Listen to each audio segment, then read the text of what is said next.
صبح کے مسنون اذکار، بیش بہا اجر و ثواب۔ اللہ اکبر، الحمدللہ، سبحان اللہ، لا الہ الا اللہ۔ اللہ سب سے بڑا ہے، سب تعریف اللہ کے لیے ہے۔ اللہ پاک ہے، اللہ کے سوا کوئی معبود نہیں۔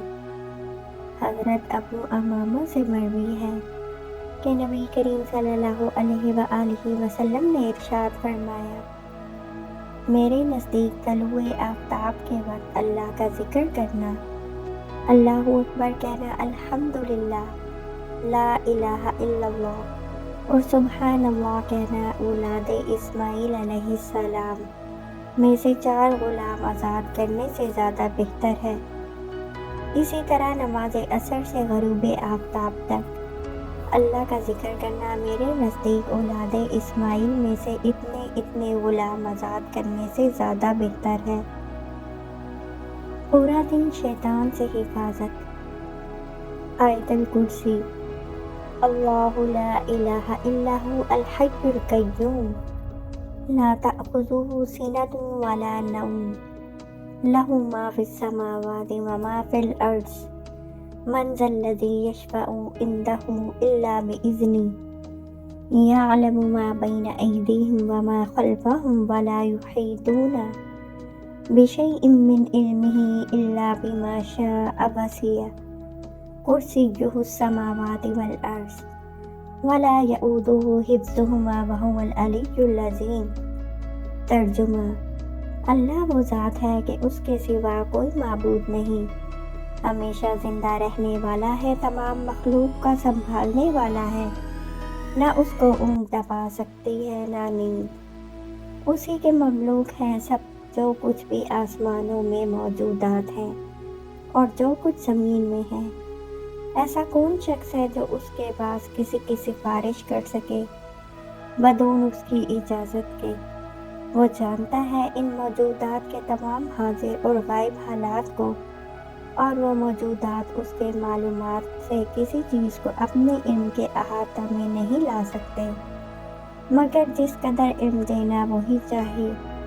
اس کی کرسی اتنی بڑی ہے کہ اس نے سب آسمان اور زمین کو اپنے اندر لے رکھا ہے، اور اللہ تعالیٰ کو ان دونوں آسمان اور زمین کی حفاظت کچھ مشکل نہیں گزرتی، اور وہی عالی شان اور عظیم الشان ہے۔ جو کوئی اسے رات کو پڑھے وہ صبح تک جنات اور شیطان سے پناہ میں رہے گا، اور جو صبح کو پڑھے وہ رات تک جنات اور شیطان سے پناہ میں رہے گا۔ میزان میں بھاری کلمات 3 مرتبہ، سبحان اللہ و بحمدہ، عدد خلقہ و رضا نفسہ و زینت عرشہ و مداد کلماتہ۔ ترجمہ، پاک ہے اللہ کی ذات اور اسی کے لیے ساری تعریف ہے، اس کی مخلوق کی تعداد کے برابر، اس کی ذات کی خوشنودی کے برابر، اس کے عرش کے وزن کے برابر، اور اس کے کلمات صفات کی سیاہی کے برابر۔ فائدہ، ام المومنین حضرت جویریہ فرماتی ہیں کہ ایک دفعہ نبی کریم صلی اللہ علیہ وآلہ وسلم ان کے پاس سے صبح سویرے نماز کے لیے تشریف لے گئے، اور وہ مصلی پر بیٹھی ہوئی تھیں۔ پھر سورج کے نکلنے اور روشن ہو جانے کے بعد تشریف لائے تو دیکھا کہ میں ابھی تک مصلی پر بیٹھی ہوئی ہوں۔ آپ صلی اللہ علیہ وآلہ وسلم نے فرمایا، تم ابھی تک اسی طرح بیٹھی ہوئی ہو؟ میں نے کہا، جی ہاں۔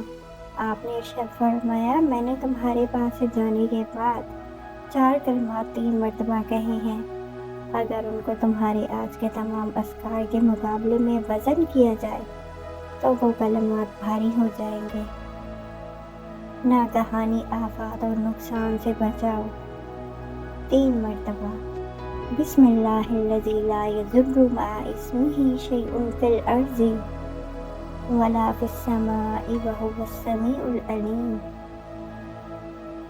ترجمہ، اللہ کے نام سے ابتدا کرتا ہوں جس کے نام کے ساتھ کوئی چیز زمین و آسمان میں نقصان نہیں پہنچا سکتی، اور وہ سننے والا اور جاننے والا ہے۔ فائدہ، ان کلمات کے پڑھنے والے کے بارے میں حدیث میں یہ فضیلت بیان کی گئی ہے کہ لم یضرہ شیء فی ذلک الیوم او فی تلک اللیلۃ، اسے اسی دن یا اس رات کوئی نقصان نہیں پہنچے گا۔ ایک روایت میں ہے لم تصبہ فجاءہ بلاء حتی یمسی، شام تک اسے کوئی ناگہانی آفت کا سامنا نہیں ہوگا۔ حدیث کے راوی حضرت ابان بن عثمان کے جسم کے ایک حصہ میں فالج گرا ہوا تھا۔ انہوں نے جب اس حدیث کو بیان کیا تو سننے والوں میں سے کسی شخص نے ان کو سوائلیہ نگاہوں سے دیکھا، جس سے اس کا مقصود یہ تھا کہ جب آپ اس دعا کو پڑھتے رہے ہیں تو پھر آپ کے جسم میں فالج کیسے گرا؟ حضرت ابان نے فرمایا کہ حدیث میں کوئی شک نہیں، حدیث یقیناً اسی طرح ہے جیسے میں نے بیان کی ہے، البتہ تقدیر کے مطابق جس دن مجھ پر اس فالج کا حملہ ہوا ہے اس دن میں اس دعا کو پڑھنا بھول گیا تھا۔ اللہ تعالیٰ کی معیت۔ اللہم بک اصبحنا وبک امسینا وبک نحیا وبک نموت والیک المصیر۔ ترجمہ: اے اللہ، تیرے نام ہی سے ہم نے صبح کی اور تیرے ہی نام سے ہم نے شام کی، تیرے ہی نام سے ہم جیتے ہیں اور تیرے ہی نام سے ہم مرتے ہیں، اور تیری ہی جانب ہمیں لوٹ کر آنا ہے۔ فائدہ: نبی کریم صلی اللہ علیہ وآلہ وسلم صبح کو یہ دعا پڑھا کرتے تھے۔ اخلاص اور دین فطرت پر استقامت۔ اصبحنا علی فطرت الاسلام وکلمۃ الاخلاص وعلی دین نبینا محمد صلی اللہ علیہ وسلم وعلی ملت ابینا ابراہیم حنیفا مسلما وما کان من المشرکین۔ ترجمہ: ہم نے اسلام کی فطرت اور اخلاص کے کلمہ پر اور اپنے نبی حضرت محمد صلی اللہ علیہ وآلہ وسلم کے دین پر اور اپنے والد حضرت ابراہیم علیہ السلام کی ملت پر صبح کی، جو سیدھے سادے مسلمان تھے اور وہ کبھی شرک کرنے والوں میں سے نہ تھے۔ فائدہ: نبی کریم صلی اللہ علیہ وآلہ وسلم صبح کو یہ دعا پڑھا کرتے تھے۔ نافع علم، پاکیزہ رزق اور مقبول عمل کی دعا۔ اللہم انی اسألک علما نافعا ورزقا طیبا وعملا متقبلا۔ ترجمہ: اے اللہ، میں تجھ سے نفع دینے والا علم، پاکیزہ رزق اور قبول ہونے والے عمل کا سوال کرتا ہوں۔ فائدہ: حدیث میں ہے نبی کریم صلی اللہ علیہ وآلہ وسلم صبح کی نماز کا سلام پھیرتے تو مذکورہ والی دعا پڑھا کرتے تھے۔ نفس و شیطان کی شر سے پناہ۔ اللہم فاطر السماوات والارض عالم الغیب والشہادۃ رب کل شیء وملائکتہ اشہد ان لا الہ الا انت اعوذ بک من شر نفسی وشر الشیطان وشرکہ۔ ترجمہ: اے اللہ، اے آسمانوں اور زمین کو پیدا کرنے والے، غیب و حاضر کی تمام باتوں کو جاننے والے، ہر چیز کے پروردگار اور مالک، میں گواہی دیتا ہوں کہ تیرے سوا کوئی معبود نہیں۔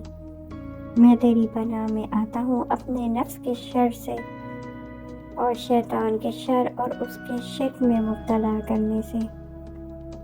فائدہ: یہ وہ مبارک دعا کے کلمات ہیں جو نبی کریم صلی اللہ علیہ وآلہ وسلم نے صبح، شام اور بستر پر جاتے ہوئے پڑھنے کی تلقین کی ہے۔ پورے دن کی خیر و بھلائی کی دعا۔ اصبحنا و اصبح الملک للہ والحمد للہ ولا الہ الا اللہ وحدہ لا شریک لہ، لہ الملک و لہ الحمد وهو على كل شيء قدير.